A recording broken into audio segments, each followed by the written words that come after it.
안녕하십니까. 최진호의 세상 사는 얘기입니다.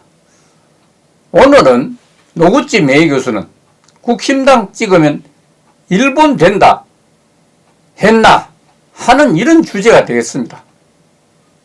조금 생뚱맞은 그런 주제라는 생각이 듭니다. 겐다이 비즈니스입니다. 현대 비즈니스하는 일본 유명 잡지입니다. 이 잡지에 노구찌 메이 교수가 이런 국힘당 찍으면 일본 된다고 이런 말을 했느냐 하는 그런 주제가 되겠습니다. 지금 다시 말씀드리면 일본의 몰락과 한국의 전략이라는 평론에서 이치바시 대학의 노구찌 유키오 메이 교수는 니혼과 니주넨고 케이사이 기모데 한국군이 오이루 카레루 소노 잔넨나 리우토와 이렇게 얘기를 하고 있습니다. 이 말은 일본은 20년 후에 경제 규모가 한국에 추월당한다. 그 슬픈 이유로는 이런 얘기죠. G7에서 아시아 대표를 한국으로 교체하자는 제안이 나오겠다. 이건 사실입니다. 근데 야후 자판에서 올라온 1시간 만에 1571개 댓글이 달렸다. 한일 관계는 굉장히 예민하지만 어떻게 댓글이 이렇게 많이 달릴 수 있느냐. 이렇다면 조회수는 엄청나게 많을 것이라는 생각을 해야 됩니다. 한국의 임금이 일본보다 높다. 30년 일본은 세계 톱 국가였습니다.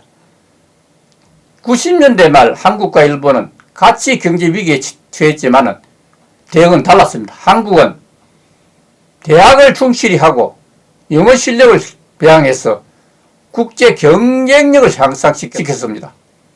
일본은 아무것도 하지 않았습니다. 그 결과가 지금 나타나고 있습니다. 한국은 일본보다 풍부한 나라가 되고 있습니다. OECD 데이터에 따르면 2020년 평균 임금은 일본이 38,515달러인데 한국은 41,960달러로 벌써 임금이 역전되고 있습니다. 실제 한국은 일본보다 강한 나라가 되고 있다는 사실입니다. 다양한 랭킹에서 일본보다 앞서고 있기 때문입니다. 스위스 국제경영개발연구소 랭킹은 한국 23위, 일본이 31위입니다. 디지털 기술은 한국이 8위, 일본이 27위입니다. 유엔 전자정부 순위는 한국이 2위, 일본이 14위입니다. 시가총액은 삼성이 세계 14위인데 도요타는 36위에 그치고 있습니다. 한국은 2019년부터 5G를 상용화했습니다. 일본은 언제 될지 짐작도 할 수 없다고 합니다. 작년 가을에 5G 스마트폰을 구입했는데 아직 5G 서비스를 이용할 수 없다고 합니다. 이처럼 많은 지표가 한국 경쟁력이 일본을 웃돌고 있다는 사실입니다. 이걸 비교하는 객관적 지표는 1인당 GDP입니다. 2020년 일본이 41,146달러인데 한국은 31,496달러로 일본이 높았지만 문제는 성장률이 지난 20년 사이에 일본은 1.0이 그대로 제자리 걸음인데 한국은 2.56으로 3배나 한국이 급속히 성장했다는 사실입니다. 2000년에는 31.3%에 불과했던 한국의 1인당 GDP가 2020년에 20년 사이에 78%로서 2.5배나 상승했습니다. 수년 후에 한국이 추월하는 것은 확실합니다. 20년 후에는 일본이 41,143달러인데 반해서 한국은 88,894달러로 한국, 일본보다 2배나 GDP가 추월한다는 놀라운 사실입니다. 1980년대 말 일본 기업이 시가총액 상위를 독점하면서 미국 기업을 압도했습니다. 그 당시 한국은 그림자도 없었습니다. 그렇지만 일본은 6.25 전쟁 때 특수로 세계 제1호 경제대국에 들 때 경제를 재건하기 위한 관심도 노력도 없었습니다. 전범국 일본이 미국에 찰싹 달라붙어 부흥했기 때문입니다. 그 사이에 미국은 IT 혁명 실현으로 경제가 눈부신 발전을 했고 중국도 따라하면서 한국도 속도를 내기 시작했습니다. 일본은 G7 멤버에 머물러 있을 수 있을까? 1986년에 만들어진 G7은 선진국 클럽입니다. 일본은 당연히 선진국 클럽의 멤버가 되었습니다. 경제가 어려운 미국을 돕기 위해서 일본과 서독이 기관차가 되어 세계 경제를 견인하고 이렇게 했던 것도 사실입니다. 사태는 크게 바뀌고 있습니다. 일본이 G7의 멤버로 적절한가 하는 논란이 일고 있습니다. G7에서 아시아 대표를 일본에서 한국으로 교체해야 한다는 제안이 나오고 있을 정도입니다. 일본은 어떻게 대답해야 할지 고민에 빠지고 있습니다. 한국 대학은 일본을 앞지르고 있습니다.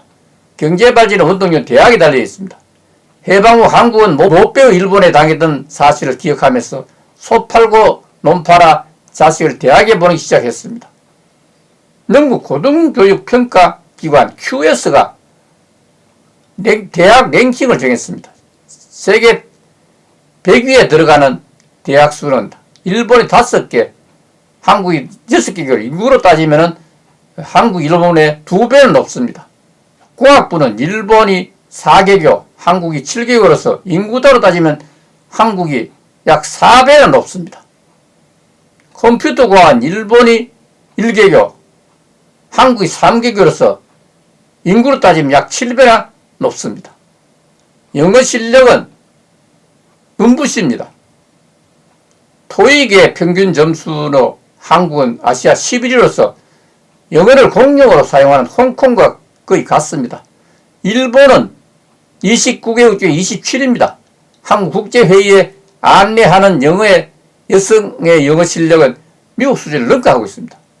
여기다 카이스트에서는 강의를 영어로 진행할 정도입니다. 한국의 영어 실력이 높아진 것은 IMF가 계기가 되었습니다. 일본이 놀고 있을 때 서독은 동독을 먹고 이유를 통합해서 배후지를 넓혔습니다. 한국은 중국 등에 올라탔습니다. 일본은 혐한과 혐중에 매몰되어 아무것도 하지 못했습니다.